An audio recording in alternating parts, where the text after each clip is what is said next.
মাননীয় প্রধানমন্ত্রী আছেন, আমি এখানে প্রশ্ন করি, আমি কি রক্ত ঝরিয়েছি? আমরা রক্ত ঝরিয়েছি বলে আপনারা আজকে সংসদে প্রধানমন্ত্রী স্বরাষ্ট্রমন্ত্রী হয়েছেন।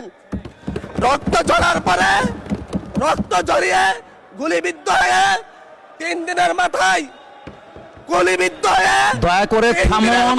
মাননীয় সংসদ সদস্য, আপনার বক্তব্য অব্যাহত রাখুন।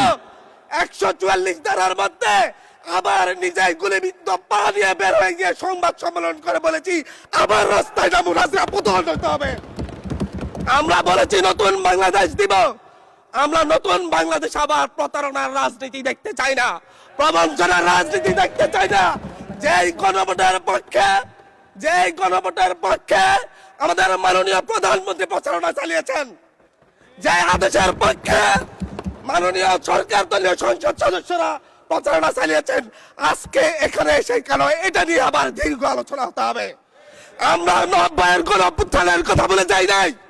3 জোটের রূপরেখা হয়েছে, বাংলাদেশ গণতান্ত্রিক ভাবে উত্তীর্ণ হবে।